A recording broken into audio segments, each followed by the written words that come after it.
Yo, you all right, Ozzy? I've been watching the. Have you seen the latest one where they're playing like the Gen X versus Boomer slang thing? I've seen some clips of it. Yeah, yeah, it's hilarious. What does based mean? Jizz. No, based. Based means you're based in Turkey. It's just fucking incredible. To be fair, some of the hip terms are a little confusing at first, and then it seems like as soon as I figure them out, nobody's saying them anymore, and I'm just like, all right, whatever. To be fair, that was me throughout high school. If anything, I'm actually more down with the kids than I ever have been. Like, ironically, this motherfucker hits 25 and finally gets it. I have to take this off. It's too warm in here. All right, ladies and gentlemen, the show has started. The gun show has started. Break the silence. We're already going. Cranked and Ranked is going. This is we don't fuck around anymore. Well, I guess we do. We do. There's a lot of fucking around. Let's be fair. But this is Cranked and Ranked, and this is Ozzy Part 2, the conclusion of the Ozzy Osbourne saga. That's not really a saga. It's 2 episodes. But anyway, this is 2-parter. Yeah. And thank you all for being here. Yeah, I'm old head. That's Eddie Sparxx. Who? Oh, I mean that's I can't Ozzy. keep this up. That's Ozzy Sparxborn. It's all out of love and respect for the. No, yeah. I mean, I think everybody has done an Ozzy impression at some point in their life, just because sometimes it's kind of fun. But you know, anyway, you're fucking crazy. look at my new shirt. Oh, nice. Because I saw Dangerous Toys last night. Yeah, and that was fun. It was a fun show. I got to hang out with Jason McMaster for a little bit before the show. Nice. So that was kind of cool because, like, you know, I don't like to bother people. Like, Jason and I have messaged on and off, and we did the interview on my channel together. But, really, like, I'm the kind of person that if I know you, I'll come over and I'll be like, hey, good to see you. And then I'll start to, like, craft my exit, kind of like, cool. Well, hope you have a great show. I'm gonna go get a beer. But for some reason, like, immediately, Jason was very engaging, and then I just wound up hanging out with him through an entire band, and we just talked about shit. And I kept having to step out of the way because people wanted to come get autographs and photos and stuff. And I was just like, yeah, I'm not gonna be that other dude in the picture. Please let me get out of the way. I once met Gordon Ramsay completely in the wild. Yeah, you've told me this before. That's yeah. How did that happen? In case anybody's unfamiliar with this story, I used to work in a supermarket, and basically it so happened to be one that Gordon Ramsay tends to frequent because, I'd heard from people, hey, did you know Gordon Ramsay's in here? But I hadn't seen him up to that point. I'd hear stuff like, oh, Gordon was in again, until one fateful day. Not long ago, actually, probably in the last 2 years, if I remember right. I'm just minding my own business, stacking the shelves, and I wasn't actually in my area. It was just fate. And if I remember right, he asked me, excuse me, like, where is this very specific, thing? And I was like, oh, well, let me help you there. And, for the first 5 seconds, it was like, Oh, hi, it's a customer. I'll be pleasant. I recognize this. Oh my God, it's Gordon fucking Ramsay. And it's Yeah. just like, it's one of those, you know, I was very respectful and I treated him like a human being. I didn't have a complete Yeah. spaz out, but you know, I did say at the end it was cool to meet him, you know. Yeah. Yeah. One of the funniest things, my memories about like celebrity was my very first job was working at Best Buy in the music department. And so this would have been probably around 97-ish when this happened. I remember just being at the store, and all of a sudden there's all this rumbling of like, they're in the store. Oh, they're in the store. They're in the store. And I'm just, so this is 97. So I'm 19 years old at this point, I think. Yeah, that's math. And I just remember like going around like, who the fuck is here? And then somebody turns to me and goes, Diane Keaton is here. And I'm just like, who the fuck cares? And I just walk over, and like she was at customer service, and I remember peeking over, and she literally just dresses like she does in all her movies, like a real raggedy old lady kind of thing. And I was just like, who the fuck gets starstruck over Diane Keaton? I'm like, that's anyway. So that wasn't a very fun moment. That was more of just like a, okay. I mean, she's famous, sure, but you know, that's not that fun. Anyway. Andrew Ridgeley also used to frequent that store. Who? The Andrew Ridgeley. He's the other half of yeah. You've said that before too. Yeah. And I can't remember who it was, but I remember it was either the dude from Spandau Ballet or the dude from Duran Duran. I can't remember specifically which. Hell, they could have both been through there, but nostalgia, music nostalgia in Truro. Yeah. Yeah, it's a cool little record. But yeah, Dangerous Toys were great. They sounded amazing last night, and I had a blast. So did you nail syllable for syllable the?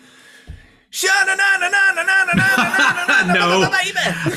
I just listened to Jason do it. Nice. Although when they did that song, he did stop and have the whole crowd yell the, man, I think I got the wrong house. Like everybody did. Anyway, Holly, it is not the time for that. All right. Anyway, that's like the sound to let us know, fucking move on. But anyway, that's that's our we do our little like what's going on in our lives, and I have to do that because I rarely ever do anything, and so when I do, I'm like, I gotta tell you, I went out into the world. Fucking get on with it and rank the albums. All right, so this is the top 7. And if you watched the last episode, you will know that the bottom 6 basically was everything 2000 and on. So now we're ranking 80s and 90s Ozzy. And I literally did a last minute swapping like 5 minutes ago. Like there's a particular album that when I first was just like looking at the tracks on the album, I went, oh, this is fucking number 1. And then as I started like putting it together, I go, okay, I guess I got to put this at number 3 because it doesn't seem right. And then now I'm like, fucking number two. It's like, it's just, it was a little bit tough because I think these are all great albums. And so it's going to be, a love fest, and a lot of there's a few where I just go, I'm not 100% satisfied with my placement, but I think it works. So yeah, the top 7. So let's do it. Let's get this shit on the road. Let's get this crazy train on the rails, because it wouldn't be a crazy train if it was on the rails. It's like, I'm staying on the rails on a normal train. Yeah,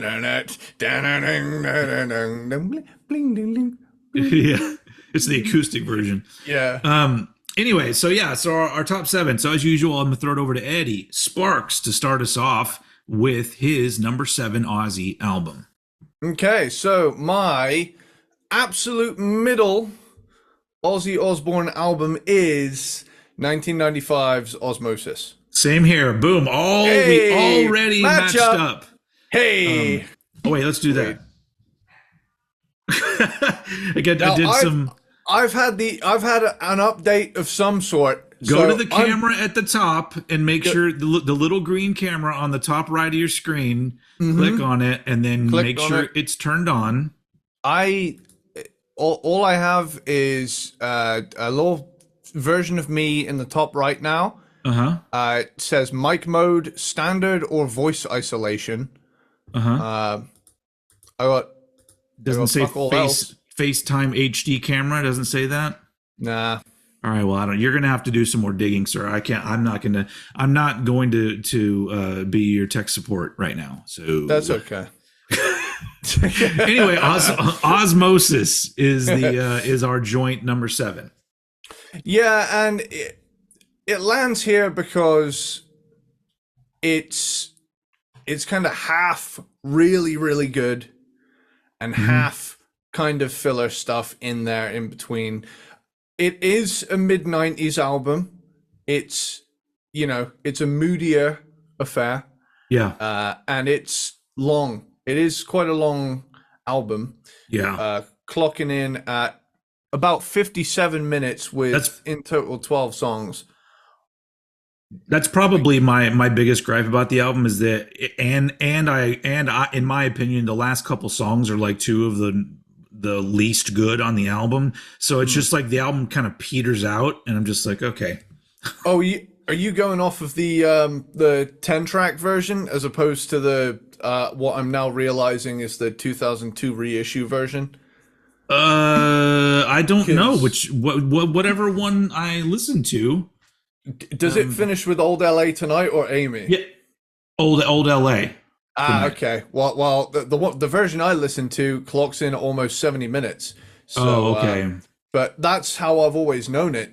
That being Okay. said, that being said, though, I think in some cases on this album, I actually feel like the second half has some very high highs.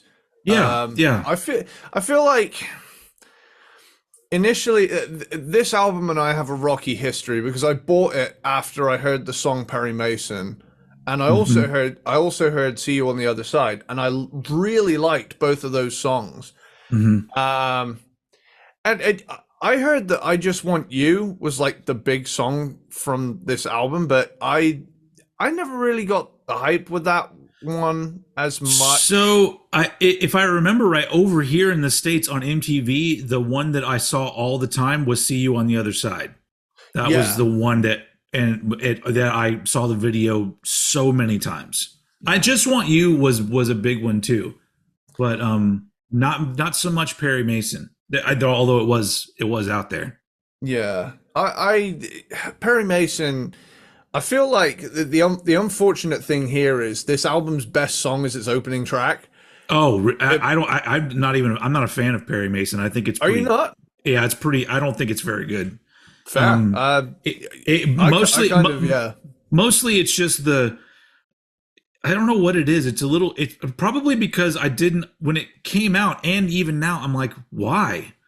Like why Perry Mason? Like even in '95, nobody was fucking talking about Perry Mason, and I wonder how many people even know that it's about like a TV character, And so I don't know.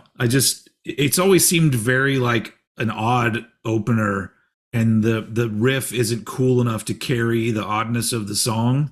But that's just me. Fair. I quite like it for its groove. That Yeah. like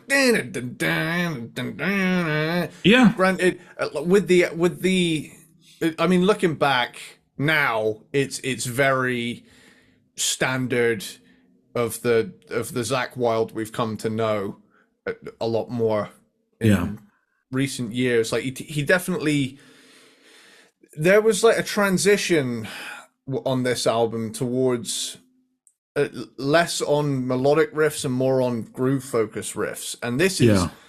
I mean, you're talking, this is the year after Far Beyond Driven came out. So they have three groove metal, well, they've got three Pantera albums out at this point.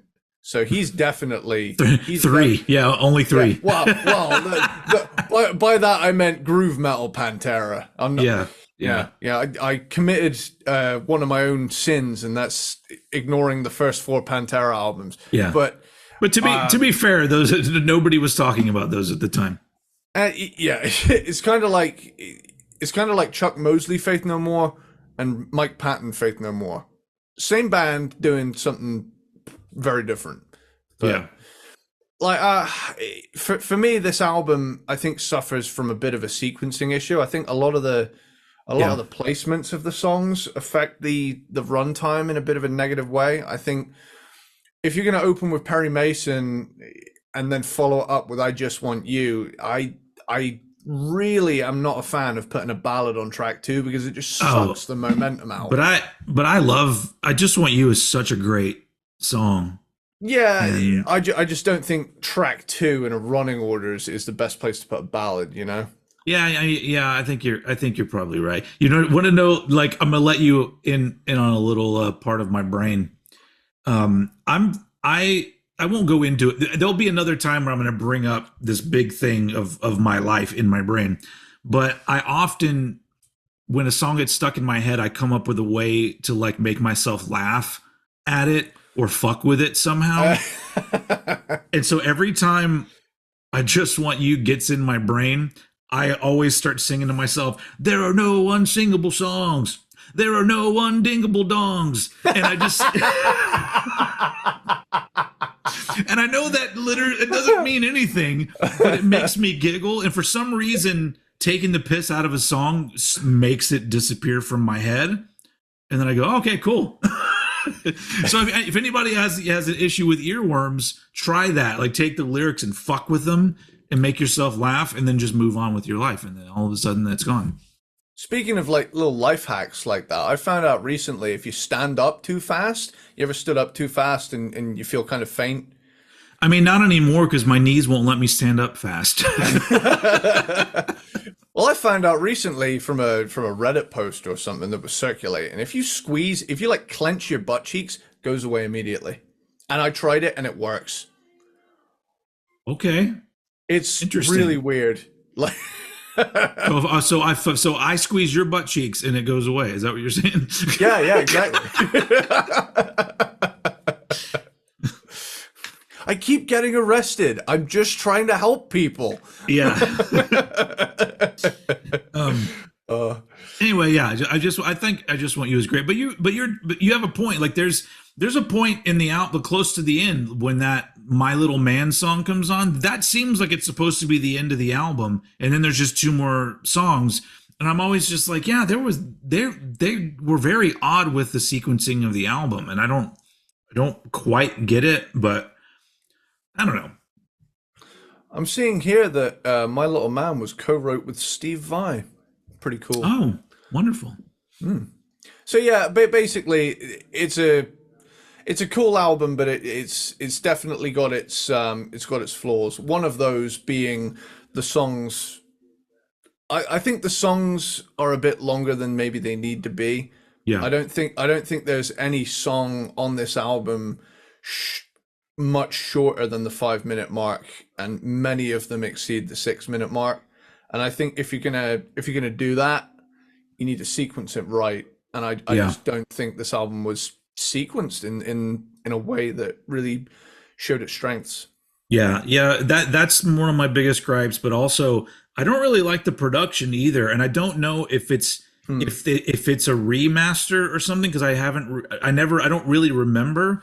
But listening to Osmosis following No More Tears, I'm just like, holy shit! It feels very compressed, and not like some of the songs feel like they need to feel huge, and they don't. They're heavy, but they're more like a compact heavy, which I guess was what people were starting to do in '95 anyway. But yeah, it's an unfortunate thing because like No More Tears sounds so good even now. Like there's an ambience to it, but it's thick, crisp, and weighty.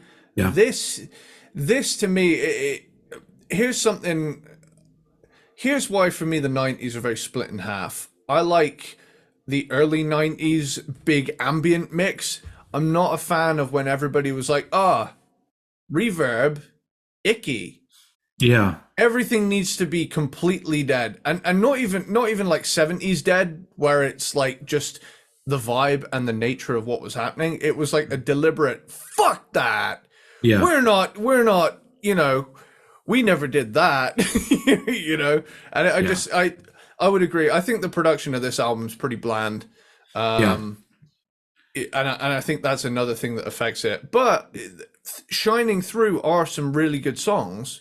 Yeah, that's the one thing I've always really enjoyed about this album is this is a point where you can tell that Ozzy is always trying to grow as Yeah, like a singer and songwriter and just like what stuff he does, and he's not afraid to do really melodic, not very metal sounding songs, but then at the same yeah, time he does some really heavy shit. And I think that's important because there's so, as we know, a lot of metal, especially these days, has lost dynamics in yeah. the terms of an album journey. And it's just because like one song is heavy and it's fast and the other song is heavy and it's a little slower, that's not really adding much scope to the experience. But I like Yeah. what Ozzy was doing around this time. I mean, honestly, he's always done that. Really, like he's still today throws in songs that Hmm. are way more about the melodic part and not so much about the riff, which is which is cool. But yeah, this album. I just want you and See You on the Other Side are my two favorites, which is great. Which is weird because it's like they're both ballads essentially. Hmm. But when it comes to heavy songs, is it Thunder Underground? Like that's the one that Hmm. I love because that it's heavy as fuck. Yeah. But there's also just some not bad but just kind of forgettable songs, and Yeah.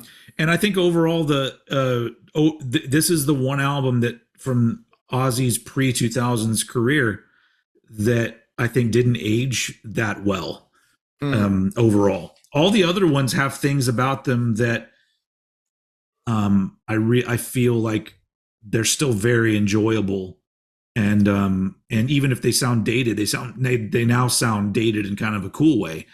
So I don't know, but that's also my number 7, Osmosis. Were we done there? I just sort of took over. Yeah, that's okay. I mean, to be fair, when we match up, that happens. So I guess we Yeah. can keep going. We can keep carrying on. Yeah, I'm So curious. I'm curious to see how our lists will differ from this point on. okay. So this is where I would say I enter the hot take zone, Oh, and okay. I want it noted that this is not. I'm going to come out right now and say it's a Randy album. Oh, okay. That doesn't mean I That don't is a hot like it. take. I mean, it's still a That top 6, so yeah. It absolutely. This is where the true love fest begins, because this is one of those where any given day it can move like one or two places. But It's I just do. I'm just anticipating it. You're talking. I'm just like which because there's one Randy Rhoads album that if it's here, I go I can see that. The other one, I go, come on, man. Well, I'm wondering what you're gonna think. I've gone with Blizzard of Oz. Yeah. Okay. Yeah. Yeah. This is it's an iconic album, but I can understand it not being as high. I feel very much of the mindset that had Randy lived, Hmm. I think this is the place it would end up anyway, to an extent, because I definitely feel like the jump from this to Diary Hmm. It's huge. was seismic, and over the Yeah. span of what, a year, Yeah. like in a single year. And he was an incredible guitar player. A lot of my complaints with this album, again, are production related. Yeah. Now, for as much of an 80s fan as I am, the 80s hadn't quite figured it out yet. And this Yeah. is like right at the start of the 80s. It's a 1980 album. It was recorded in March of that year and came out this September. And really, I feel like Randy Rhoads on this album is like one of the greatest players to have a tone that grating. You know, I Mhm. find the production on this quite jagged, and It's odd. It's always seemed very odd to me that if somebody played these songs and said, "Oh, these are demos," I would have been like, "Ah, yeah, I can see that," because it feels yeah, for a 1980s album, it feels very dry and mm, not. There's not a lot of bells and whistles, and maybe that was on purpose. But yeah, it's always been very interesting that an album with such iconic songs and iconic guitar playing on it has such a not. It feels not quite produced, you yeah. know. I've. It's far from the best sounding Ozzy album, Yeah. and I feel like I feel like sonically Randy came into his own on Diary, and Hmm. it's a bummer that his life got snuffed out as soon Yeah. as it did. I mean, I'm the same age as he was when he passed away. That's fucking Oh, crazy to me. Like yeah. Yeah. 25. I mean, what a shame. You know, and as much as I love Jakey Lee and Zach Wilde, you know, it's a bummer that he went out the way he did. Um, Yeah. but I Absolutely. mean, yeah, I mean, you look at the track list. Though. I mean, I don't know, Crazy Train, Goodbye to Romance. You got the little thing D, Suicide Solution, Mr. Crowley, No Bone Movies, Revelation Mother. Oh, Revelation, Mother Earth, Steal Away, The Night. You got a brackets double bill there. The old Yeah. parentheses, the parallel parentheses. And I love. I know I'm not talking about this album yet, but but when you say the name, "Steal Away the Night," that riff immediately goes into my head, and that is a party starter riff. Yeah, That whole rat riff that starts that song off, I'm always just like, oh fuck, I want to be in a Camaro and yeah, yeah, yeah. it's so fucking good. Yeah, dude. It's absolutely it's a fantastic album, Mhm. but for me, the production really knocks it down Yeah, several spots because for me, when I think Ozzy Osbourne, I think 80s, you know, yeah, and I want that, you know, that reverb and delay drenched, you know, Vice City vibe going on, you know. hmm, I'm yeah. I like Ozzy more and more as he progressed into the 80s. yeah, yeah. You know, and some albums more than others, but Hmm. I'll get to that. That being said, you know, my hot take being Blizzard of Oz. I'm glad I could get that off my chest today. I think it's great. I don't think it's as great as subsequent albums. Yeah. So over to you. I have a feeling this one's going to be higher up on your list than it is for me, but I don't I really like you said this is the love zone. I don't have any real gripes about any album from this point on. My number 6 is No Rest for the Wicked from 1988. Okay. First one was Zach Wilde. Definitely a step up in like the heaviness and energy. Like that's the one thing about No Rest for the Wicked is it sounds like dudes having a good time making rock music. Like there's a really good energy to this album.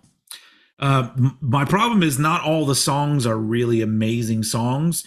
Like there's no even the singles. They're not like I wouldn't call them iconic Ozzy songs. They're just good Ozzy songs.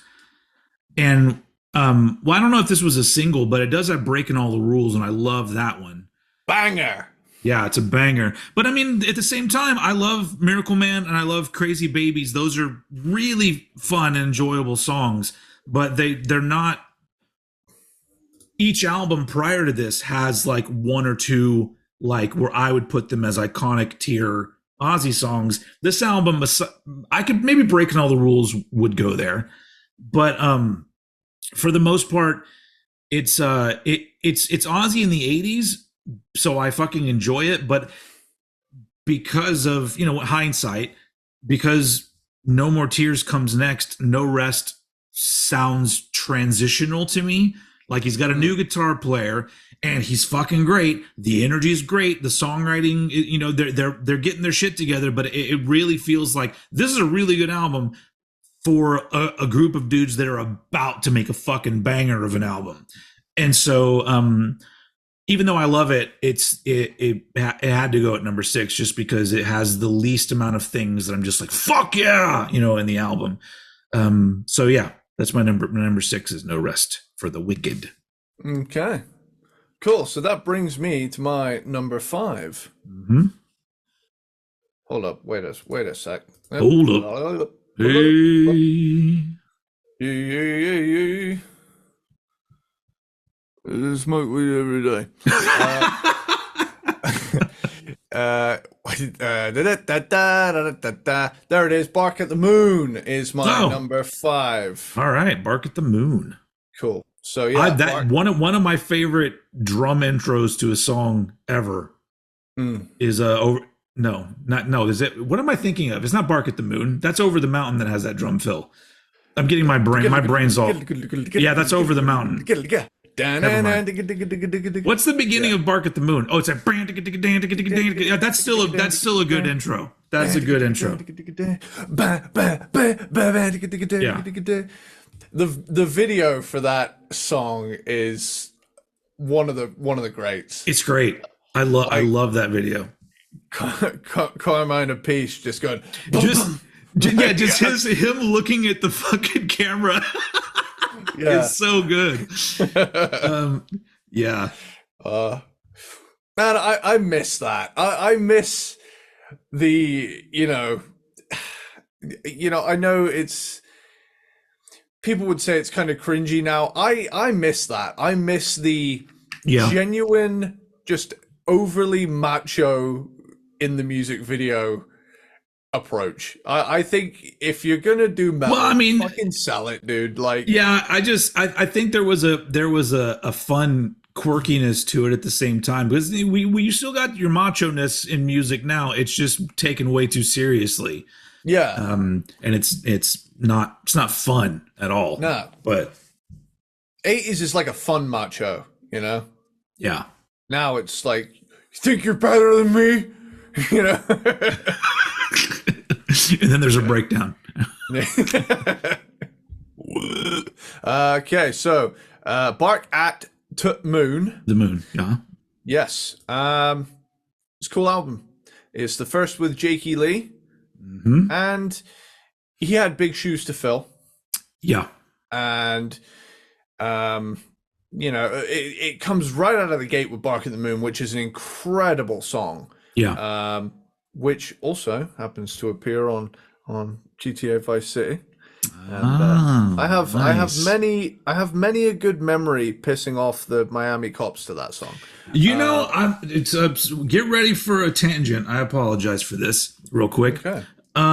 It popped up in my brain. My wife and I have now started rewatching. Well, I'm rewatching Miami Vice. Yeah, and baby. Because over here they now have it on this thing on Amazon called Freevee, where it's like you can watch stuff, but there's like little commercials, and I'm like, whatever, I don't care. I can watch it for free. I don't have to pay. Well, I mean, it's free with Amazon or whatever. But anyway, but we've only watched the big old pilot and the second episode, and I'm loving the fuck out of it, more than I thought I was going to. But I was really surprised at how dark the ending of both of those. Because like the first pilot, Tubbs is trying to go after the guy that killed his brother, and at the end, the motherfucker just gets away. Second episode, you have Ed O'Neill is a undercover FBI guy who just gets really wrapped up in being a fake drug dealer that he can't cope with getting back at the end of it. They say, he couldn't stand going back to his regular life, so he hung himself. I was like, holy shit! These I don't remember these having such for a fucking show where a dude just has a pet alligator on a boat. Those are two very dark endings to a cop show in the 80s. The beautiful thing about Miami Vice is they managed to dress up this gritty cop show with like Yeah. very dark subject matter. Uh-huh. Like there are episodes that tackle very dark shit, but they Yeah. dress it up in so many pastels that it's such a fucking vibe from start to finish. Yeah, you know? I was, because I haven't watched an episode of Miami Vice since I was a kid when the show was on. Wow. And I did not, because I didn't know anything about acting or movies or TV or anything, whatever. But watching it now, I'm just like, man, the acting for the most part is really good. Like, they weren't fucking around from the word go. And I'm just like, so it's making me very excited because I'm like, all right, we're in for this. We're going to watch all Miami Vice. Then we're going to watch the movie that they did in the early 2000s or whatever. I've seen the first 2 seasons and most of the third. I have the box set here somewhere. Yeah. And one summer I got really, really, really into synthwave. And that was like the summer in between college. You know, it's technically the last two years of high school over here. College and then uni. When I went to uni, there was like an 80s party, like really early on in the year. And I thought to myself, holy shit, I can go as Sonny Crockett. And I went from the white suit with the like pink pastel t-shirt, white trousers, all the way down to the fucking loafers with no socks. And I went in there and I was just killing it, you know, albeit a long-haired. Oh yeah. And you know what, that in that pilot, I would think one of the most iconic moments in television is the close to the end of that pilot where Crockett and Tubbs are in the car heading out to what's supposed to be the final showdown, and it's Phil Collins in the air tonight playing. I'm just like, oh, this is fucking heavy. This is like I mean, at the time, I'm assuming they probably knew, this is pretty fucking cool. But the fact that it's like 40 years later or whatever we're talking now, and it is 40 years. It's 1984. 40 years later, and I'm just like, holy shit, man! They nailed that scene, and that's the coolest thing is that every episode has that, or so far, has that part where they're showcasing a new song, and so there's like a montage or something going on while you're hearing Cyndi Lauper or somebody else, you know, and I'm just like, that's pretty great. I'm looking forward to this. Anyway, I'll do Miami Vice updates every episode now. I was gonna say either that or whatever fire Jan Hammer had cooked up at that time. Oh yeah. The like, you know, the songs that they used were great, but the soundtrack to that show too. Yeah. So good. Also, I've gotten to know a certain version of the theme song so well that in these first 2 episodes, there's no guitar solo over the theme song, and I was like, "Where's the guitar solo?" I mean, it's still cool, but it shows up around like episode 5. Yeah, if I remember right. Yeah, it just makes me want to go. I'm gonna pretty soon go on Discogs and look for it, because when I was a kid, I had the 12-inch maxi single of the Miami Vice theme. Yeah, and it has like a 8-minute version on one side of it, and I'm just like, I got to get that again now. I think the most overtly 1980s item I own in this house is a cassette of the Miami Vice soundtrack. Yeah, and I'm so excited about this right now that I will not put it past me if by the time we've finished Miami Vice, I have the soundtrack on vinyl along with Don Johnson and Philip Michael Thomas's albums on vinyl, just because I'm in the vibe right now. I'm feeling it. So, dude, and while I've got a chance to tie it back, this is a fun little segue. Heartbeat by Don Johnson is in the soundtrack to GTA 5. It's on the Yacht Rock station. Yeah. Nice. That's a fucking great song too. Which brings us back into it was a connection with Ozzy and GTA, and then Don's Johnson. Hey. In Dong Johnson, am I right? Oh, yeah, that's his porn name, Dong Johnson. Why is there not somebody out there? 2 dick names in a row, dude. Get a 2-for-1. Yeah. Anyway, okay. So yeah, this album again, it's peppered with greatness, but again, it's a sequencing issue for me. You Bark at the Moon right into You're No Different. I feel like Now You See It, Now You Don't should have been like the other way around, or had it followed up with Rock and Roll Rebel. But Yeah. I mean, all of those songs are great. Yeah. One of my favorite Ozzy songs, super underrated in my opinion, is "Slow Down." That is such a Yeah. that is such an upbeat, happy AOR goodness song. And I fucking love it. That might be, next to Bark at the Moon, my favorite song on the album. Definitely my favorite on side B. But Waiting for Darkness as well. Such a good fucking song. Oh, I'm realizing now that actually there are two different versions of this album, and they're sequenced completely differently. Why do they got to do this? Why you motherfuckers got to fuck with your albums? Because I'm all like, which one was I listening to? Oh, fuck the European version, man. Holy shit, doesn't even have Slow Down on it. Fuck that. I hate that. I hate when albums are always changed up. You know what? The amount of different versions of 1987 by Whitesnake, I don't know which version's which, because every copy I have, I've got like 3. They're all different running orders. You know, it's like... I mean, yeah, exactly. I have a US 1987 one, and I'm just like, this sequencing is fine for that Whitesnake album. So yeah, but then same with my Bark at the Moon. It's as similar as what the order you're talking about is on that. So yeah. Well, I'm gonna send you the Bark at the Moon wiki article, because it has both versions of the album art, and I will say, even though the US versions, I actually prefer the look of the European cover. Oh yeah, so here's the thing. The European cover is fine, but I love the yellow and red Ozzy logo. Yeah, I just feel like for this album, I really like that blue, you know. Yeah. And I know it might not stand out as much against the, but I think it has a certain vibe. This album to me it sounds like a blue album. I can't quite describe.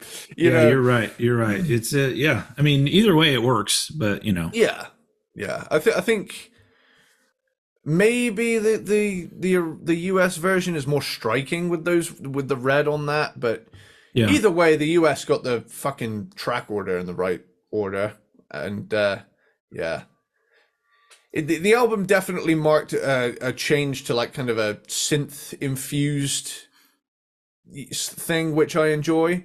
You know, most notably on songs like Waiting for Darkness. I mean, I love that song. Super cool. But yeah, all in all, this album is a good one.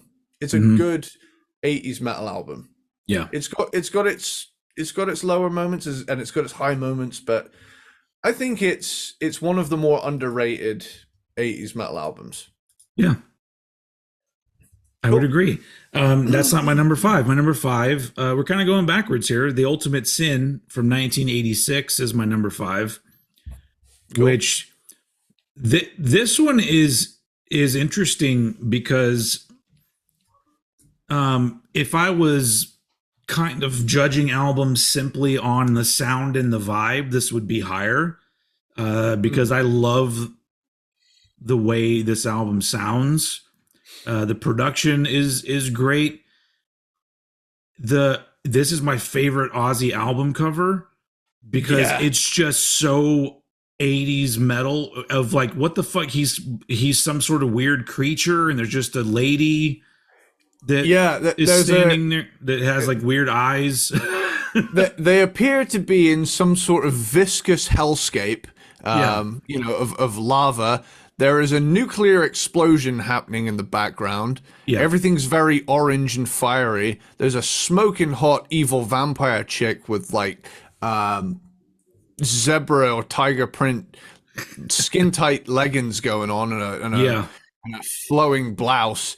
Meanwhile, you've got Ozzy as a dragon with his blonde hair and his wings, and he's just like, fucking crazy. I don't know why he didn't do album covers like this more. This is like, I know he probably looks back on it and thinks it's silly, but I'm like, nah, it's great. It's it's an album cover you just grab and you look at while the album's playing. And it's, but I love this album. I just think that breaking it down and listening to this, all of the songwriting, I feel like it's a step down from what they did with Bark at the Moon. But everything else about it, I love. I enjoy the hell out of this album. And Shot in the Dark is one of my favorite Ozzy songs. Even if, there's always been, so that's the one thing that I didn't know a lot about all of the drama involving songwriters with Ozzy. Because from what I gather, it's in the 80s, at least in the 80s, Ozzy would write songs with people who were in the band. And then when it came time for the album to come out, Sharon would come and be like, yeah, you guys don't get any credit. And I'm just like, why was he okay with that? That kind of bums me out, because because now it's different. If you go to his more recent albums, I think that it clearly states like who all wrote the songs. But, and I know it's a money thing or whatever, but that kind of bums me out about his 80s stuff, is I'm always just like, why not just I don't understand having that kind of attitude of, oh, these people wrote the song with me, but I'm the star, so I'm not going to give them any credit. I'm like, no, that's complete bullshit. And I'm not going to really blame Ozzy, because Ozzy seems like a dude that didn't want to deal with the business side. And that's why, and one of the reasons why he and Sharon work so well together, because he's just the artist, the kooky artist guy, and she's the one handling everything. He's just like, well, look, whatever my wife says, she's doing it. And so she's probably the shithead who's just like, no, Ozzy gets all the money. And whatever. I mean, you could say she's just being a good wife, I guess. But Shot in the Dark was one with like, I think it was primarily written by another dude. I don't know who it was that wrote it. But somebody in the band, I believe. But it's still a fucking amazing song. And I think part of what makes it amazing is not just the songwriting, but just Ozzy's vocal performance in it. It's like, it's very iconic and brings you back to the 80s, big time. So anyway, Ultimate Sin's great album cover, great production for the time. It sounds very 80s, and that this one on vinyl is just sounds so good. Yeah, that I love it. But really, like, comparing it to the 4 albums that came before it, well, 4 and 1 later, I just was like, I guess the songwriting's not quite there, but it's still great. So that's my number 5. Tell you what, while we're on the subject, it's my number 4, so I'll just go straight off of what you were saying. Nice. I'm just going to say this now about the artwork. That album cover is up there with Painkiller and Trilogy by Yngwie Malmsteen's Rising Force as like one of the most overtly over the top metal album covers of all time.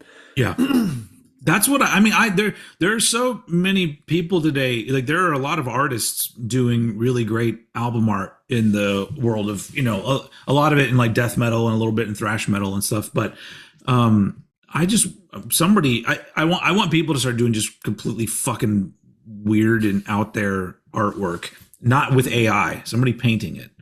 Oh, while we're on the subject of that as well, have you seen recently the most recent AI advancements in like AI generated video? No, Dude, I don't know. It's fucking frightening. I know we talked about this shit recently, but hang on. Yeah. Sora, open AI. Okay, dude. Where is it? Okay, I'm gonna send you this video right now. Oh, okay. All right. This is another little tangent for you guys. I want a real-time reaction to this shit.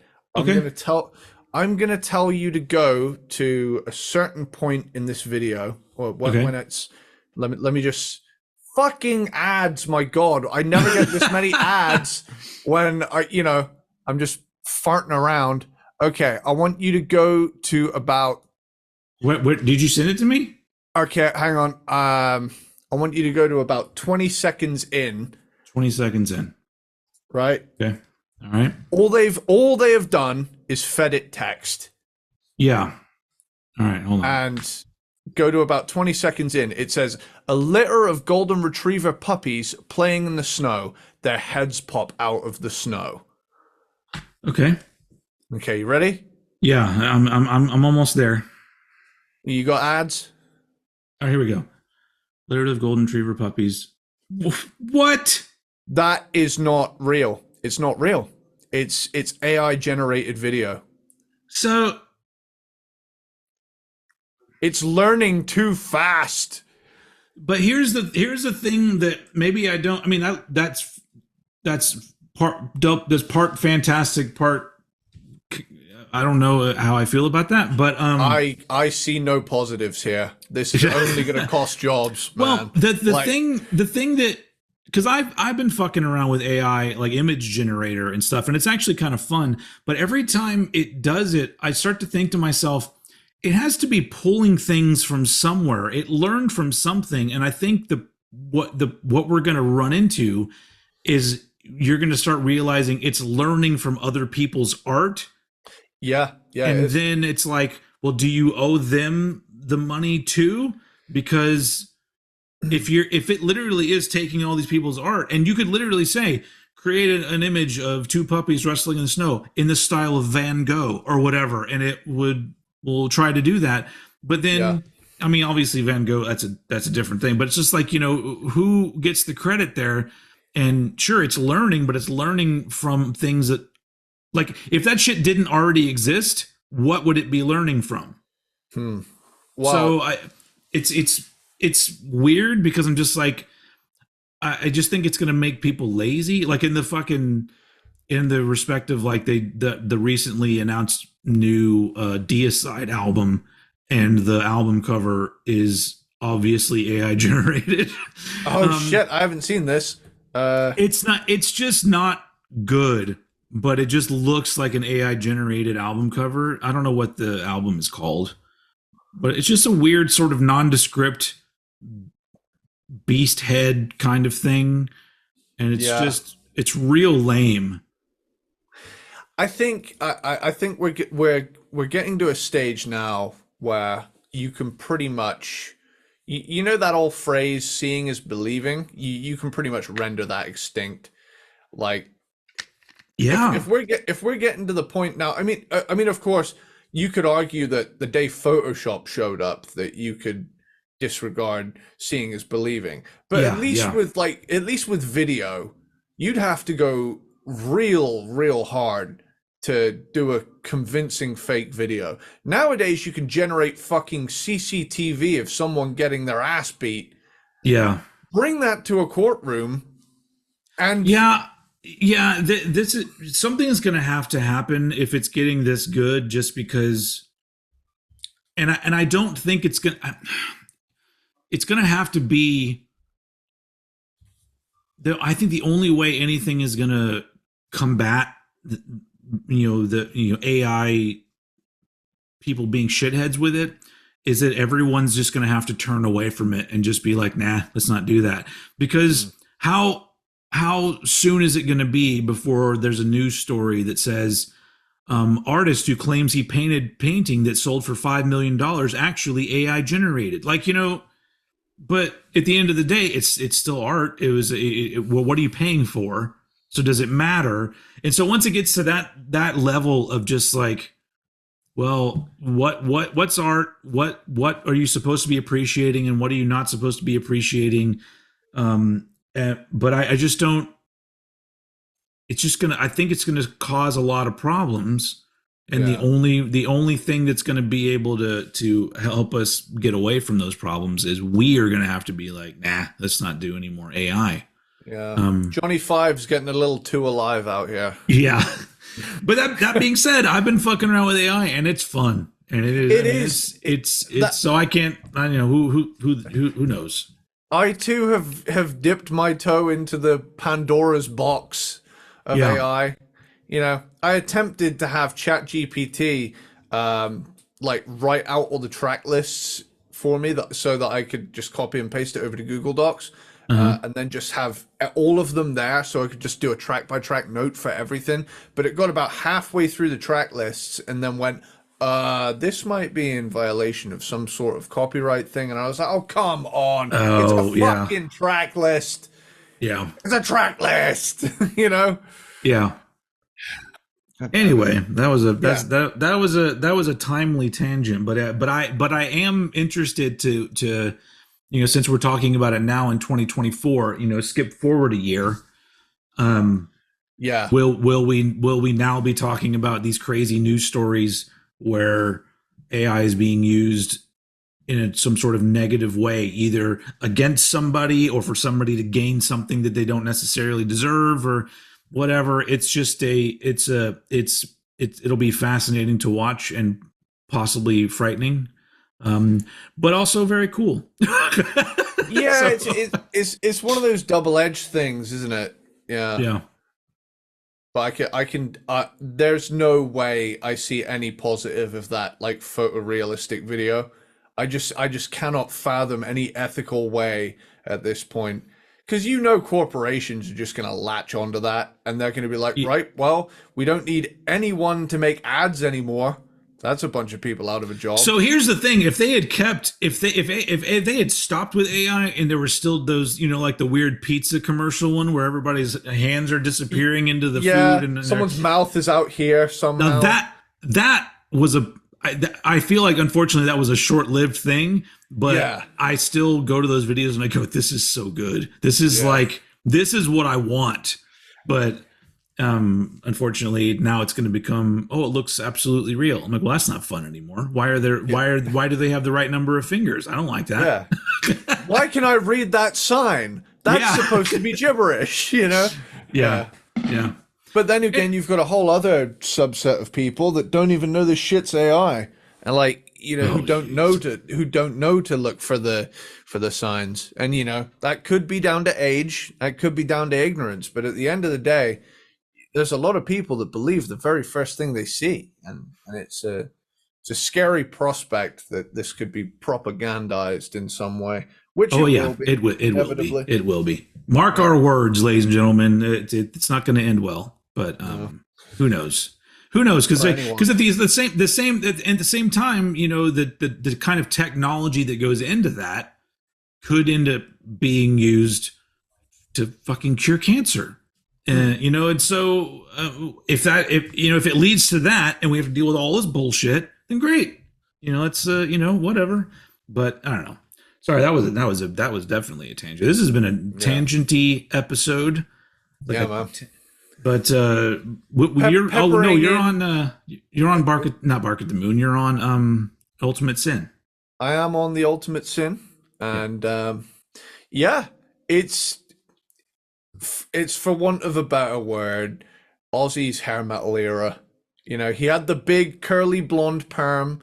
He had the big glammy outfits, and even if the songs here are actually, kind of darker than your standard hair metal affair. Yeah. It definitely has that vibe. And I love this album for that. I am a staunch defender and lover of the mid to late 80s hair metal era. I just love it. But also Ozzy was, so that's the thing I always thought was interesting, is that Ozzy in certain ways seemed to be embracing the big hair aesthetic of the 80s, but at the same time, this tour is when he took out Metallica. Yeah. And so who were the complete opposite of that. And so that's why I think that no matter what Ozzy was doing, you can't really say he's latching on to any trend. I think it was just he just was like, oh yeah, this seems cool, I'm gonna do this now. And it has nothing to do with him following anything, because he's fucking Ozzy. He just does what he wants. So I don't know. But yeah, it's a fun era for sure. Absolutely. If I could permanently live in the Shot in the Dark video, That's a vibe, man. It's a fucking vibe. Um, dude, If I could live in a video, it would be Trickster, Give It To Me Good. Yeah, that's a fucking good time. Just hanging with the dudes. Hanging with the dudes. Somehow there's water all in the back of the truck. And they're just playing football. I don't want to play football, but I want to hang out and have some brews with the Trickster dudes, because that just seems like a lot of fun. Hell yeah. That looked like a good time. Wearing my flannels. I tell you one thing I particularly like about this album is that, like, the two big singles on it are actually on side B, and like, yeah, I mean, I know The Ultimate Sin was also a single, but you got Lightning Strikes, and Shot in the Dark is such a good song. It's such a good song. Top 10 hit on mainstream rock radio. I mean, they could have dropped Shot in the Dark alone and it would have just been great, but there's 8 other songs here and it's good fun. Yeah. And you've got some very Cold War of the era songs like Thank God for the Bomb, Killer of Giants, which are sadly becoming more relevant again. It's it's the circle of life or whatever. I don't know. When I said I wanted the 80s back, I didn't mean, nuclear annihilation. That wasn't what I had in mind. Where's all the perms? Where's that?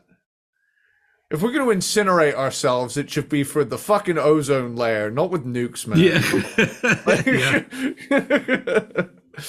Right. But, overall, it clocks in about 40 minutes. It's a arena rock goodness. I love it. It's a great time. Great 80s metal album. I really like it. My number 4, The Ultimate Sin. All right. So I think... Yeah, we still have a couple more chances to match up here, but my number 4 you already talked about, Bark at the Moon, 1983, the introduction of Jake E. Lee to the Ozzy Osbourne world. So I once again, I really enjoy this album, but it suffers a bit because it follows 2 undeniably iconic albums. Yeah. And this one isn't, well, it is, but it's not quite up to the same level. Although the production's good, and it's got some real strong songs on it, of course, but it became very apparent the while I was going through this, the strengths of what makes an Ozzy album great. And it's not just any one particular thing. Because Ozzy's singing from the beginning of Sabbath through to the end of Sabbath got better and better and better with him being able to sing. And so that was always there with Ozzy with his albums, was that his vocals, he was always trying to do really great melodic kind of stuff. And then of course you have riffs, which, are the riffs stand out, but there are plenty of songs where there's an amazing riff, but the song around it is not necessarily as strong as the riff. And then there's also songs that I think are really well written, but there's not that hook riff that you're just like, yeah. So, all these things, go together, and some albums just have a whole bunch of all of it. And I think that Bark at the Moon, just it's missing some of the maybe in my brain it suffers the same kind of thing that No Rest for the Wicked does, where it feels kind of transitional. It's a new guitar player moving on with doing the band after the loss of Randy Rhoads. To be fair, he moved on. I mean, he kept touring after Randy Rhoads died with a different guitar player. But yeah, I just think Bark at the Moon is it's a really fun 80s metal album, but there wasn't as many like boxes ticked for me where I just went, oh, it's got these particular songs or this particular riff or this, it has less of that. Whereas my top 3 are just fucking loaded with all sorts of great shit that make them some of the best metal albums ever. So anyway, that moves us on. Bark at the Moon moves us into our number 3.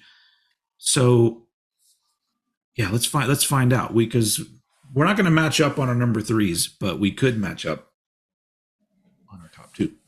Yeah, it has potential. My number 3 is Diary of a Madman.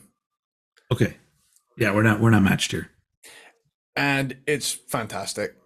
Yeah, it's fucking fantastic. It is like from start to finish, such a consistently good album. I mean, it kicks off with Over the Mountain, man. Like, that's an opening that's song. the one. Over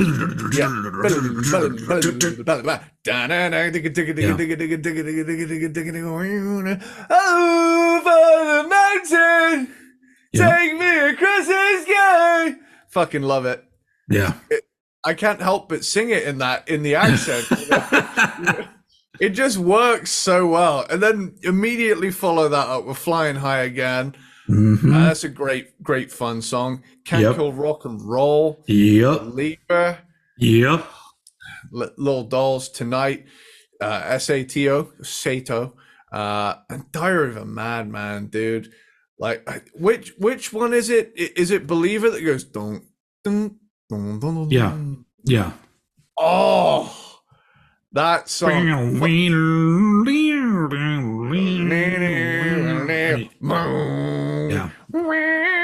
Like, that's a killer riff. Yeah, that could be my favorite on the album next to Over the Mountain. But like, dude, what an epic closer the title track is. Like, like with that choir thing going on, it's so fucking cool. Like, and the production is so much better on this album. Yep, so much better, like miles above the previous album. It's just got a lot more weight, a lot more ambience. Fun fact, this was the first vinyl LP I ever bought. Oh, nice. Yeah, I had 2 singles prior to this. I had the first ever vinyl record I got was in a Metal Hammer magazine, and it was Locust by Machine Head when that came out. Yeah. But then shortly afterwards, I remember Metallica put out a like 30th anniversary special magazine or something that came out at the time. Oh yeah. And that had that little 7-inch. You've got it, surely. That I don't. I actually don't have that. Oh, okay. Oh, I've got something you don't have. Weirdly enough, I bought it when it came out. Like I had that years ago, and then I think I may have sold it because I wasn't collecting records at the time. And I think like I read the magazine and I wasn't, because like at that point I was poor and I wasn't collecting anything. Right. Like, collecting wasn't a thing for me, so I bought it because I'm it's Metallica. But then like once I read the thing, I was like, all right, I think I'll give it to somebody, or so. I don't even know what I did with it. It's gone now. But damn, that could be a collector's item now. I'm sure it is. Yeah. But I remember I had those 2, and then I happened to be walking around. This is, I am about to do possibly the most Cornish thing I've ever done on this show. We have a place in this county called Parr Market. Now, Parr Market is a market in a place called Parr. And it runs the gambit of, it is a wild place. You can buy a whole lot of stuff there. It's like a indoor market full of like multiple different stalls and things like that. And there used to be, I'm not sure if it's still there, but there used to be this like really cool CD / just multimedia store. And he only had like a few records. It was much more DVDs, CDs, tapes, VHS. There was just all sorts there, like fun little trinkets. These are the sort of stalls that you would find in. It's like a flea market, kind of. Yeah. It's a flea market basically. Now it has it has been kind of upscaled and gentrified a little bit over the last few years. But I remember when I went and got Diary of a Madman, this gnarled up first pressing. Like, this was a lived in, well loved, still played really well, but this was a very loved album that had tragically managed to find its way onto the floor of a flea market, just laying there, not even in a crate, it just flat laying down on the floor. And it was like one of those movie moments where you're like, you see like a glow from around a corner and you pull like a rock back and you find this like golden idol or some shit, right? That was me with this album, where I was like, my God, I've never, I had like 13-year-old me realizing he'd never held like an LP before. And I picked it up and it was like finding this, ancient relic, to the point where I looked inside, I opened it up and I looked inside. This was before I even took the record out. And it had in there the date, and it was like a first pressing. It was a first pressing.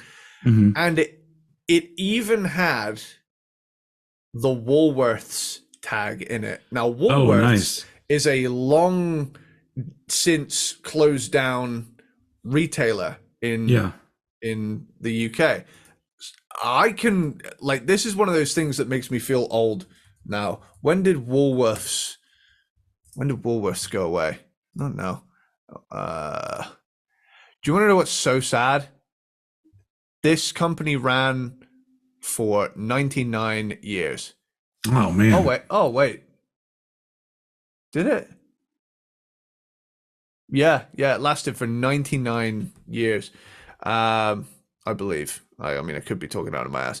Either way, I remember when it went defunct, and it was like one of the saddest days of my life, because they had the best pick and mix of all time. Yeah. Like the GOAT, the absolute GOAT of pick and mix. And when I say that, it's not 5-year-old me distorting the truth. I'm telling you now, these fucking pick and mixes were like 3 aisles in size. It was ridiculous. And I remember I just resorted to getting like one of everything in the end into a bag. And I would get to the counter, it was like that big. Not realizing at the time that it probably came to about 25 quid. Yeah. But that's a fun little tangent. I get a major nostalgia trip when I see this album cover, because I just think of that experience of not only being reminded of Woolworths, but also being, holding an original pressing of that. Yeah, and did they sell it to you for cheap? Because I'm pretty sure it was like 3 quid. Okay, because I was like, you can't act like it's anything great, because then they're going to charge you more for it. I made very sure to quickly go like full poker face and be like, can I have this, please? What? I'm not sure if I want to get this, because I can get it a lot of other places, but how much you want for it? Yeah, man. These are just lying around on the floor everywhere you go. So maybe you can't get away from these fucking things. Yeah. It's great. It's a excellent 80s metal album, one of the best of 81. Cool. And it came out in October, which is perfect. Yeah. All right, so moving on to my number 3. My number 3 is Blizzard of Oz from 1980s. 1980s? No, the actual year 1980. Anyway. Randy Rhoads, Crazy Train. That's, what else you say, really? My favorite thing about this album is the fact that, also being a Black Sabbath fan, the fact that Ozzy rebounded, but didn't just start making Sabbathy sounding music by himself. Crazy Train does not sound like a Black Sabbath song. So that's why, I think it's so great that he just managed to not only keep his career going, but just immediately showed everybody, like, look, I do not need all those guys in Black Sabbath. I could do very well on my own. And he did, and continued to do very well on his own.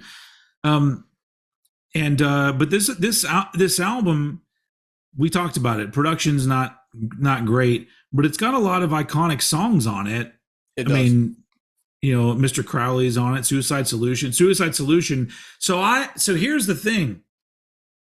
This might be like in my I don't know, I have to check, but I don't remember. But in the on the Ozzy documentary I always like to talk about, Don't Blame Me, the prosecutor guy or whoever's trying to get him on, like, having hidden satanic messages or whatever in his music, he claims in the video that there's a part in Suicide Solution where you hear Ozzy kind of just yelling stuff, and he's claiming that he's yelling, "Get the gun, shoot, shoot, shoot, shoot, get the gun, shoot, shoot, shoot," and I know what he's talking about, and I've never known what he's saying there, and I don't think it's actually in the lyrics in the album.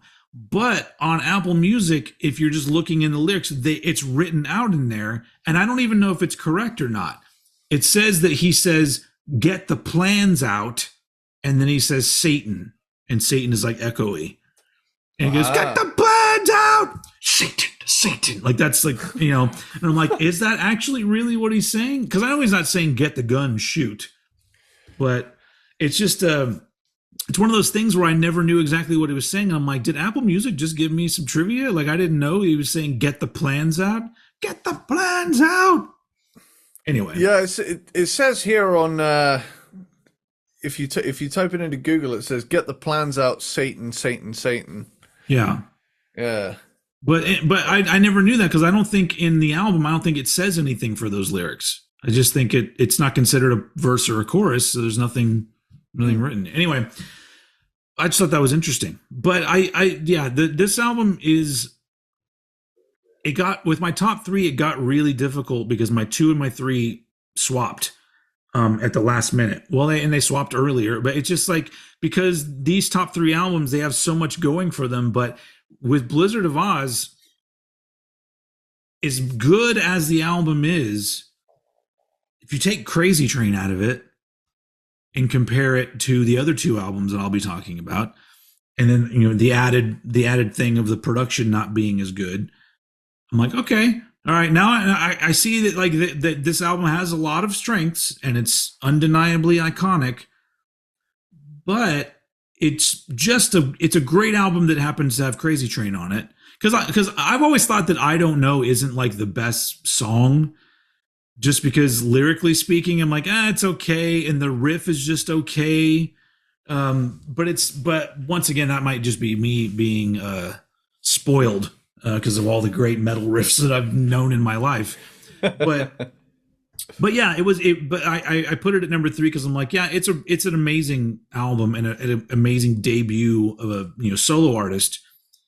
But there are two albums that basically two different eras of Ozzy that I'm just like, this is where he nailed every aspect of it, in my opinion. So Blizzard of Oz ends up being number three. So we could match up with number two. Possibly. I don't know. We'll find out after this. No, I'm just kidding. Well, I know we're not, because my number two is No Rest for the Wicked. Oh, yeah. Okay. Nope. Okay, yeah. So this one, the Zakk Wylde album before No More Tears. Yes. And I have long felt that this is a very underrated album. I feel like it's the 80s Ozzy album that doesn't get talked about. Like, everybody's always like, everybody gushes over the Randy era. People tend to be torn on the Jake E. Lee stuff. Everybody unanimously agrees that No More Tears fucking slaps. Yeah. But No Rest for the Wicked, man, like, I definitely, I feel the same way about it as I feel about Girls, Girls, Girls by Motley Crue. It's kind of this, like, forgotten but no less worthwhile album in the discography, like in the story of the band.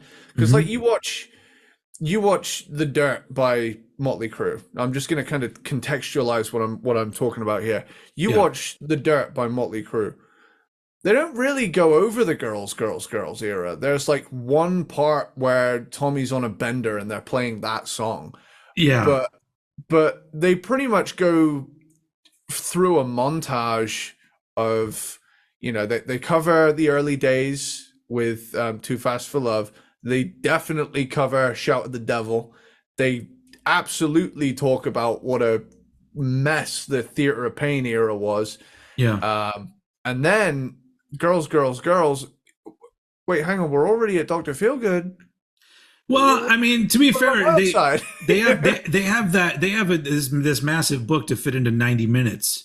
Yeah, And which, so you know, I got that. It's weird we're talking about Motley Crue right now, but I loved that movie. I do too. I thought, even, you can't. Yeah, a lot of people were like, well, they didn't get this right or this right. I'm like, well, maybe tell the band that because they approved the fucking movie. Yeah. But I did. There are a couple moments that I wish that they had hit on and they didn't. And I'm like, well, yeah, it would have to have been at least another half hour of a movie for them to really get into that stuff. So for what it was a movie that kept moving, and then that's it. But yeah, I get what you're saying, that if they made an Ozzy movie, I have a feeling that No Rest for the Wicked, the all they would cover is that he meets Zakk Wylde, and then all of a sudden they're making No More Tears. Yeah, I definitely get that vibe from this album. It definitely feels like, to me, like I said, it feels like the forgotten but no less thoroughly enjoyable album. Kicking it off with Miracle Man, that is a statement of intent right there. You've got, Randy has the claim to fame of having Crazy Train. Yeah. Jakey Lee has the claim to fame of having Bark at the Moon. So this guy is thinking, right, okay, I've got to come out swinging. Comes out with Miracle Man, just such a cool riff and a cool song to open things up with. And I agree with you in the sense that I kind of feel the same way about this album as I do Girls, Girls, Girls. You said it's like a party. This is just sounds like a bunch of guys making kick-ass rock and roll music in the late 80s. Yeah. I can't believe I've never put two and two together before, but I could definitely listen to both of those albums and just keep the fucking rager going, Yeah. But I mean, Devil's Daughter, Holy War, Crazy Babies, and Breaking All the Rules back to back is a good time. I love Breaking All the Rules, and I love the fact that the bass is kind of cranked up in that song, which on an album that is pretty treble heavy, I'm not gonna lie, this album, if I was gonna give it any fault, it's pretty high endy, but when the heavy bits are given the weight they deserve, it's kick-ass sounding. I love Bloodbath in Paradise, Fire in the Sky, Teddy Dancer, Demon Alcohol, Hero, and even The Liar, which was originally only on the Japanese version, but I've got a CD version of it that came out later. But either way, I have a great time with this album. Although I will say the one thing I can say about Miracle Man, I don't know if this is an issue with just the remaster or something, but the talk box Miracle Man is so loud in the mix. Like, I'll have that song fucking cranked, and then the song will be going, Miracle Man, and it's like, whoa, fuck. Holy shit. I don't remember it being very loud. It always sounds very cool to me in the mix. So I don't know. Maybe that's a remastering thing, or might have just been. It might have just been my car stereo at the time was also whatever effect you call that. I love it when bands do that and they don't do it enough. What talkbox? Is it a talk box? Yeah. It would have to be. I'm sure. Is it? No, I don't think that's no. Because talk box is like what he uses in like Kickstart My Heart and stuff. That's got a very distinct sound. This is like a synthesized voice.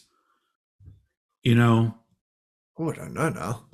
I'll have to look that up. Almost like they loaded him saying Miracle Man into a keyboard and they're just playing it and it's Miracle Man, like whatever it is. It's a certain sound that I'm like, I love that. I love it when bands do that weird robot kind of thing because people don't do it enough. Yeah, I'll have to listen to that because I've thought for like at least a full 10 years that it's a talk box, but I'm pretty sure it's. I don't think it is, but I mean, I could be wrong, but it sounds different to me. It's very synthy. I mean, it is an 80s album. Everything is like dripping in a layer of processing, but yeah, it might, maybe not. But, I mean, maybe it was originally a talk box and they just put some synth over it to make it sound that way. Whatever they did, I've always really liked that. It does sound cool. But yeah, it's a fun album. It's a fun album. It's one of those underrated albums for me. And when I latch onto an album I think is underrated, I'm kind of ride or die for it, you know? Oh, it's same here. Same here. I understand that totally. So, with that, that's narrowed it down to my number one, but over to you. Yeah, we're absolutely not going to match up at all. But because my number two was originally like when I first thought about this, it was my number one, and then I moved it to number three, and then at the last minute I went, "Fuck it, I can't put this at number three." Number two is "No More Tears" from 1991. Sweet. Because when I started overthinking myself, because "No More Tears" is a super nostalgic album for me, because it was I was 13 years old when this came out. And it was the first Ozzy album I ever bought, and I've just loved it ever since. So I'm like, well, is it really that great, or am I just very nostalgic for it? But it's jam packed with killer songs of not only like big old rockers, but also a couple of like really great ballads that really hold up even today. And to the point where the title track was became a TikTok sound. It did? Yeah, you know that like the light in the window is a crack in the sky. People would frame it where it's like me minding my own business. Then it would come my boyfriend about to tell me something fucked up. Oh, okay. Yeah. But yeah, I love this one because it's like Ozzy Osbourne kind of got reborn in 1980, and then he gets kind of reborn again in 1991 because sure, he was still popular because he was Ozzy, but I think "No More Tears" took it up to not only a higher level, but also bringing him over to a newer generation of fans. Yeah. And it almost seems like every 10 years he kind of was doing that, because early 2000s, all of a sudden you have the Osbournes. It's like he's man's like a fucking time lord, dude. He regenerates. He's the Madonna of metal. He's constantly reinventing himself. And so but just looking at the track listing though of all these fucking songs, even the ones that like I don't think are as strong, they're earworm. Like Zombie Stomp gets in my head all the fucking time, and that's not an amazing song, but it's just in my head. I'm just like, well, that's saying something about that song. But yeah, this is just an album that I've loved ever since I first heard it, and it is also has the added bonus of being an album produced in 1991, so it sounds fantastic. And yeah, it's just like such a fucking strong album. The only joke, and this is God, I can't be the only one that makes this joke, but I make myself laugh every time. Is what's the song called? AVH or something like that? AVH. Yeah. Is that the one where the chorus of the song is him singing, "I'm riding on a train that I can't control," and I'm always like, oh, Ozzy, kind of like a crazy train. Yeah. You remember you already wrote the song about the Train. Remember that back in the day? But it's just, but that song all of a sudden gets a new life because it just makes me laugh. Because in my head, I'm all like, Ozzy, come on, train, the train can't control the train. It's crazy. Trains. Anyway, Thomas the Train. So, anyway, but yeah, because like, so I had this at number 3, but then I kept having songs from this album just in my head, and I'm like, oh, no, there's no way because it'd be number 3.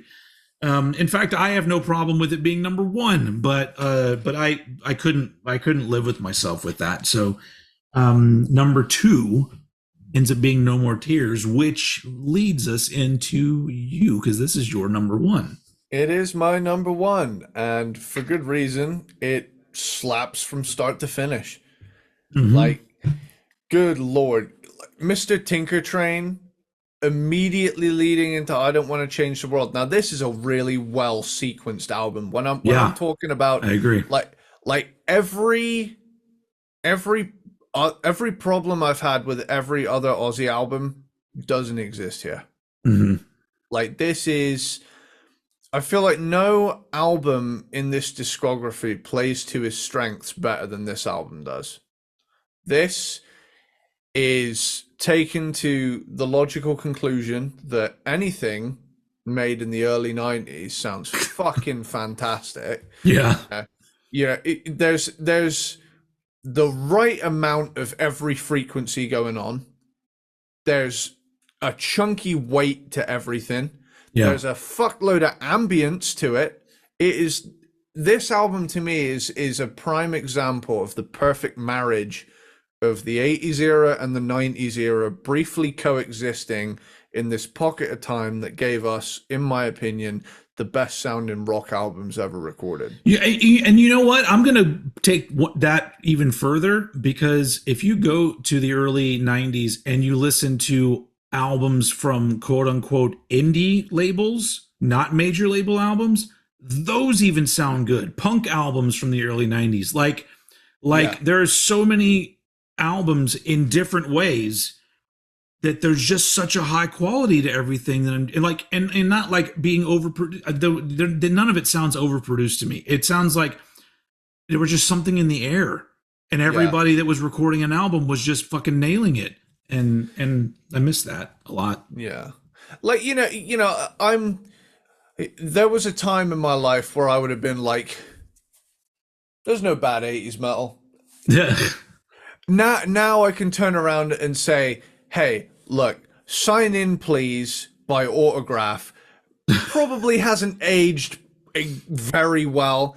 I love it because, I love that era, but I can recognize a thin sounding mix. Yeah. On the flip side, No More Tears has atmosphere and weight in equal measure. This is why this era is so near and dear to both of us, because I think it speaks volumes that, I grew up on a lot of this music through, video games because they were set in those times, so I effectively lived the eras I love vicariously through those. Yeah. So I wasn't there, but I got pretty much as close as someone my age could to it. I'm trying to look up who recorded this, because I was like, is it Ted Templeman that did this one? Production. Oh no, it's I don't even know who this is. It's Dwayne Barron, who's producer, engineer, and John Purdell. Michael Wagner did the mixing. He's well known. He did a lot of shit. I don't know why I thought it was Ted Templeman, but yeah, whoever was, all the people involved, even Michael Bosley on engineering, all those people, the whatever it is, they fucking did a great job. And that's the thing, is that there were so many different producers that were nailing it in their respective ways. So yeah, I love that era of music. Yeah. And I haven't even talked about fucking Hellraiser yet. Oh yeah. Like, man, Hellraiser is not only near and dear to me because of GTA San Andreas and its presence on the Radio X station, but it's just such a vibe of a song, man. Yeah. There is something about driving in a car on a summer sunset with the windows down as the sun is about to go down, wind flowing through your hair, and you just got that burn, ding, ding, ding, like just, it's a really cool track because it's quite sparse, but when it comes in, it just hits so hard. Yeah. And like, oh, man, No More Tears. That is a song that is a longer song where not a single second is wasted. Yeah, I've always really liked the I don't know, the keyboardy interlude kind of thing or whatever. I've always thought that was a very cool touch to the song.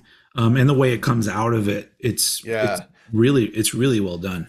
That guitar solo is something straight out of the Bill and Ted era. It is like that. If I was going to describe a like lead guitar line as most triumphant, it's that. Like, oh, I love that. Yeah, it's man. Desire.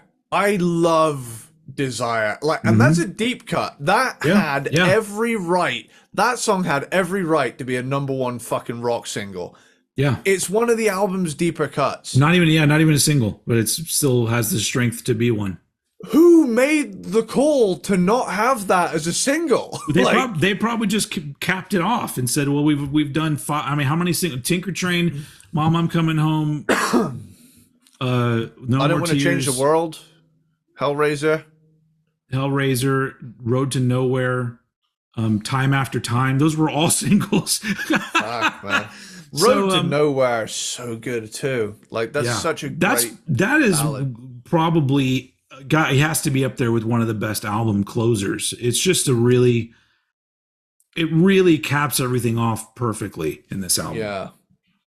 And again, this is one of those things where I didn't realize, because I bought the CD versions, I didn't realize that Road to Nowhere was the last song until very recently, because there's Don't Blame Me. Just like Midnight Cowboy is the last song on Angel Dust, and it caps it off perfectly. You don't put anything else after that. You didn't stay after the credits, dude. There's an after the credits scene where they play Easy. Nope, my cassette stopped playing. Auto stop, because that's the end of the album. And that's where you would take the Songs to Make Love To EP. Which hadn't come out yet. So yeah, I know. But like, it's one of those things where if now I know this is kind of sacrilege, this is me going back on things I've said in the past, but I've only ever known Angel Dust. Having Easy on the end. So for me, if I can't leave it there. I've always had Easy there. It is Easy's like the hug after a traumatic experience, but in a good way, because Angel Dust is despite the fact that I'm never not in the mood for it, it is one hell of a ride. So it's nice. It's nice to have something calm and reassuring at the end. Yeah. Even if Midnight Cowboy does that, but I like a little extra pat on the back. It could be, you could say the same thing for people that didn't get the CD version of Nevermind, and they're like, well, Something in the Way is what closes off the album, and I'm all like, no, it doesn't. I mean, that's a great song, but the album doesn't conclude until Endless Nameless plays. That's how it works. But yeah, when you bought the cassette, like I did it first, there was no Endless Nameless, but once I had the CD, I've told that story before, I think, about how I fell asleep. Where you went to sleep and then you woke up to this noise that was happening, and you were like, it's a song that I had never heard before, and I was like, holy shit. But yeah, that's one of those things where I'm just like, it's very rare that there's a hidden song that I think is essential, and that's one of them, I would say. But anyway, Road to Nowhere to me is a great closer. How do you feel about Gallons of Rubbing Alcohol Flow Through the Strip? Well, that wasn't originally on the album. I see. Oh, Yeah, okay. the original album ended with All Apologies, which is one of the best album closers of all time. That Um, that's what always puzzled me about the version I have is All Apologies is such a good closer, and then but as a result of that, it ends up being this 30-minute track. yeah, Yeah, no, that's yeah, the original CD and everything. Gallons of Rubbing Alcohol was a single, was a B-side yeah. of I don't know what it was. I have it, but I don't remember what single it was on. Anyway, but yeah, that's that. I mean, I guess that's just a byproduct of the boom in like people wanting to get reissues and remasters and re-releases, and everyone expects there to be extra stuff, and then eventually that album becomes the standard that everybody knows, and so it is what it is. But the problem is that I think 99% of people don't give a shit. I'm just one of those weird people that just like, nope, the album ends with this and it's perfect. Don't fuck with that. If you're gonna give me bonus material, put it on another disc. So there's a definite separation between, Fair. whatever. But anyway, Cool. back So to No More Tears. Are you done with No More Tears? I'm pretty done. Let's have a look. Did I talk about You talk about Time After Time. It's a good one. time after time? Fucking great. You know what? I'm just gonna say it now. Mr. Tinker Train, fucking great. I don't want to change the world. Amazing. Mama, I'm coming home. Absolute tearjerker. Yeah. Desire should have been a single. Mm-hmm. No More Tears, iconic. Yeah. Sin, awesome. Yeah. Hellraiser, timeless. Fucking amazing song. Time After Time, awesome. Zombie Stomp, hellacious. Mm-hmm. AVH, really fun. And Road to Nowhere, again, like you say, is one of the greatest album closers. Yeah. Yeah. I even with the high praise that this album gets, I still think it's underrated in terms of metal albums. Yeah.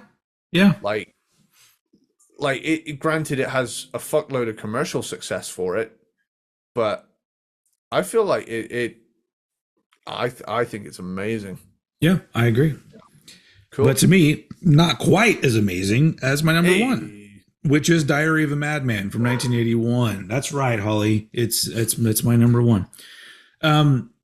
So if this was one of those things where like I was like, oh, No More Tears is my favorite Ozzy album, I would think. But then I was like, I go and listen to Diary of a Madman and start thinking of it in my ranking brain, my cranked and ranked brain. I'm just like, man, this is such an improvement over what's already an iconic album. And I just going in through it and just like Over the Mountain, Flying High Again, You Can't Kill Rock and Roll Believer, like that alone, that side, holy shit.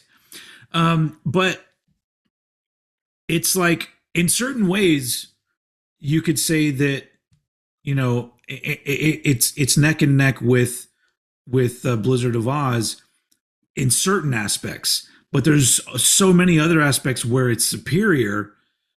And I think that not only it helps that like there was an improvement, I guess, in songwriting, but just even in the production, the overall sound of the album, the flow of the album, everything. It's just really well done. And once again, Diary of a Madman, amazing ending song for an album. And I just think in the grand scheme of things with Ozzy, because like I said, he already proved himself with Blizzard of Oz that he doesn't need Black Sabbath, but to go and immediately a year later improve on that, it's pretty baffling that he and Randy and the other dudes, whoever was actually involved in the songwriting process, it just feels it has that second album energy for me, like a Ride the Lightning or whatever, where it's just that you feel a momentum, but the momentum is backed up by amazing songs that, as opposed to like Crazy Train, amazing song on its own, it's iconic, it's its own thing, Diary of a Madman, it feels like no one song is the song that's like, oh, this is the song of Diary of a Madman. Not to me anyway. I feel like that there's so many standout moments on the album that it's like taking what they did with Crazy Train, and it's an entire album of that. Like, just this is all one big piece of this amazing early 80s metal. And I mean, I have such a weird thing in my brain with saying metal with so much of this music, just like when we did Judas Priest, and I'm just like, yeah, some of it is metal-ish, but a whole lot of it is just hard rock music. Yeah. But which we definitely have to revisit Priest at some point, now that I'm really on board with with all. Well, I mean, I still don't, past Painkiller, like there's nothing that totally grabs me and has made me want to start collecting all of that stuff. But I still enjoy a lot of tracks. I think probably what happened with me, sorry, this is a tangent again. Cool. What's happened with me is that I reached the 90s with Judas Priest, and now my obsession is with Fight, because I'm just like, okay, how did I not know that Fight fucking ruled so much? Yeah. So anyway, and then I'm all like, okay, cool. I'm just gonna move into the in the Rob Halford area, and then the next thing I want to do is listen to that industrial album he made, soon after that. Anyway, but yeah, Diary of a Madman, I think it ticks the boxes of not only just being an amazing album, but I think it has like an aura to it, of Ozzy at his most like something to prove. I guess you could say the same thing with No More Tears, which is why it's my number 2. But Diary of a Madman to me it's just such a well done album that it had to be number 1. And it's just that, to me, it's like the best example. If somebody, depending on who you're talking to, this one or No More Tears would be like, I don't know much about Ozzy. What should I listen to? Well, start with Diary of a Madman. It gives you an idea of where he came from. And then No More Tears is where he kind of was at the pinnacle, of everything. So I just think that, my top 3 are just fucking, I mean, I don't know. I love all these albums. All 6 of these behind me on this one. I love all 6 of these albums. So it's tough to rank them, but pretty happy with Diary of a Madman being at number 1. So, come to think of it, I'm trying to think, which Ozzy albums do I have on vinyl? I've definitely got Diary, and I'm pretty sure I've got Bark at the Moon. I actually think I've got the European version of Bark at the Moon. Oh, okay. So that'd be cool to have both versions. I have a weird thing, because I get in these things where I want to collect original versions of albums. Yeah. But for some reason, whenever I do that, my search is always for the US version of the album. So all my Judas Priest albums I have, they're all from the years they came out. They're all the US pressings. And I think it's because I'm like, well, this is the version I would have bought if I was buying it. If back in, in 1986 or whatever, I bought Turbo. This is the version I would have bought of it, the US version of Turbo. And so that's how I've been. So that's why these are all, well, I mean, No More Tears is a repress, a recent repress, which actually sounds really good. The rest of these are OG US pressings. And I don't know why. That's just my thing. Cause I'm like, you know what? I'm American. This is what I would have bought. So most of the time that's what I do. Occasionally I get European pressings because sometimes they're more readily available. Especially when you get later into the 80s. But anyway, nobody needed that whole thing that I just said. I was just I was just going to tell you a cool little anecdote about a pressing of, if I recall correctly, your favorite Judas Priest album, which was Defenders of the Faith. I mean, it's all up in the air now, but Defenders, Turbo, Ram It Down, that's like that chunk of albums. I love those. So yeah, I remember I couldn't afford it at the time, so I didn't get it, but I was in a record shop somewhere, and I happened upon it, and it was like a very well loved copy of Defenders, but it had a sticker on it that said like something to the effect of it, in accordance with the whole motorbike shtick of Judas Priest. There was a sticker on the front cover of this Defenders pressing that said, win a free Suzuki bike, and like from 1984. So you could have won a motorcycle from a copy of Defenders of the Faith. Yeah. I wonder who won that. That's the kind of thing that I would want to know. All these contests that happened in the 80s. Sometimes you can find videos about the people who won them, but other ones I'm just like, who won that? Who won the Suzuki? Let me have a quick look, see if I can track this down.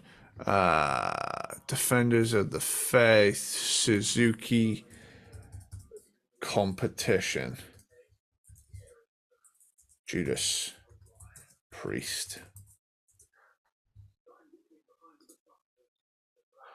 Let's have a look here.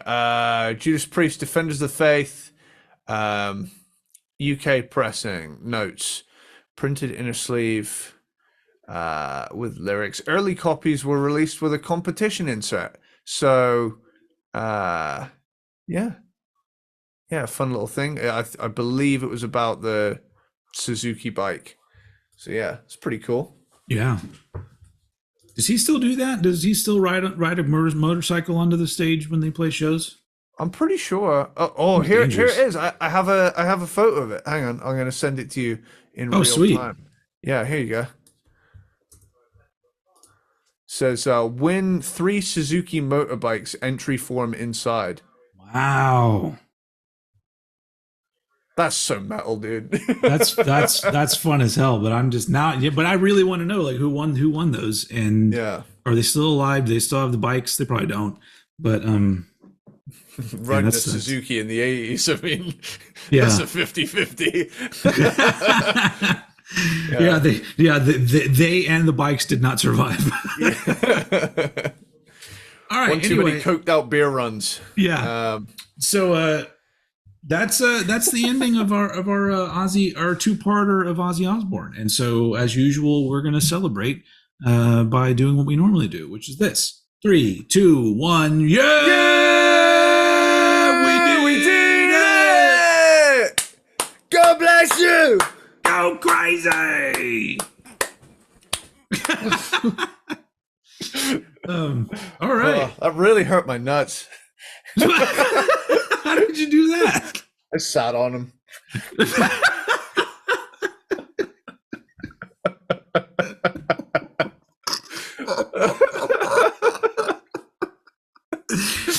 a hell of a way to end the show, man.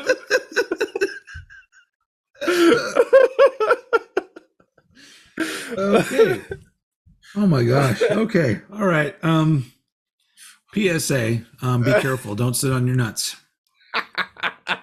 Ladies and gentlemen. Isn't there a thing about Mr. Belvedere? One episode he sat on his own nuts. In Mr. Belvedere? Yeah, no, apparently it was like an on-set mishap where someone sat on their own nuts. Oh, okay. It wasn't a story in an episode. It might this have been. week, a very special episode of Mr. Belvedere. Mr. Belvedere, balls. First thing that comes up. Okay, what is it? That infamous Mr. Belvedere story is actually true. What does it say? Mr. Belvedere injured his testicles. This one, it turns out, is no urban legend. Yes, it's true. Mr. Belvedere did sit on his own balls.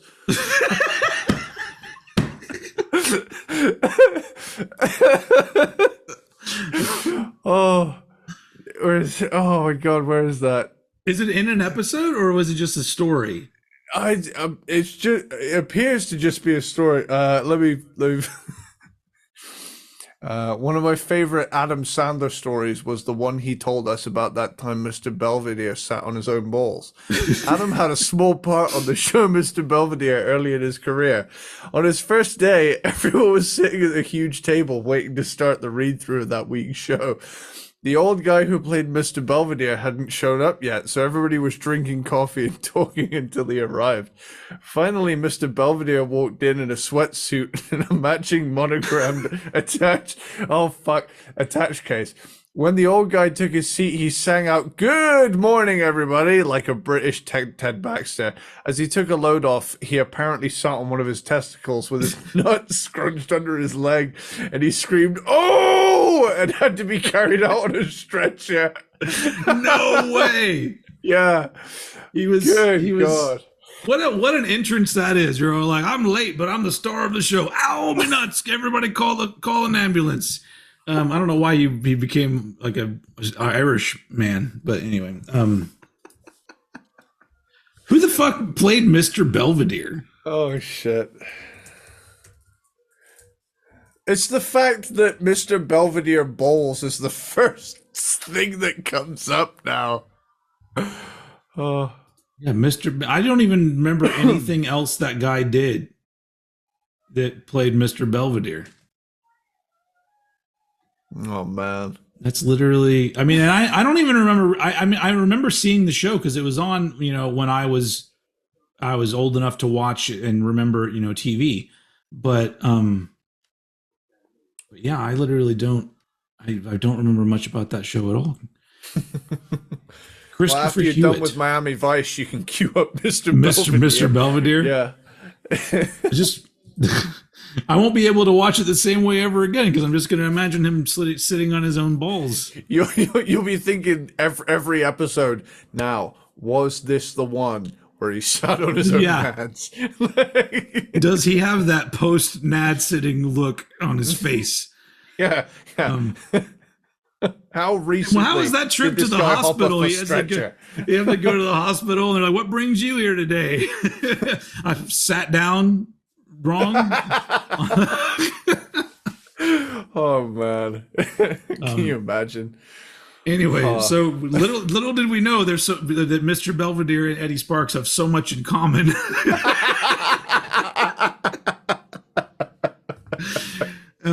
On that note, that's a good way to end.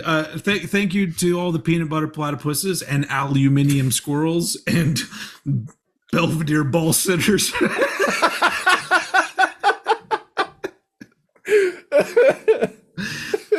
If you made it this far in the episode and you enjoyed it, just put in your comment Belvedere ball sitter, and I'll know that you're otherwise known as the Nutler. The Nutler. That was good. All right. Anyway, all right. There's no way we're going to top that, so we got to end it there. Thank you very much. We're going to be back next week with another year, right? We're doing a year episode. Yeah. Our top 10 of a year next episode, and it's a 90s year, and it's a great one. It's going to be a very fun episode. So I hope you enjoyed Ozzy, and then of course we got another band ranking coming down the road a little bit. But thank you for being here for this one, for this two-parter, and this has been a kind of a lengthy episode. So thank you for sticking around. So we're going to leave you to it. And as usual, I'm going to throw it over to Eddie Sparxx to take us out. God bless you! Little dude, go fucking crazy! Ouch, my balls!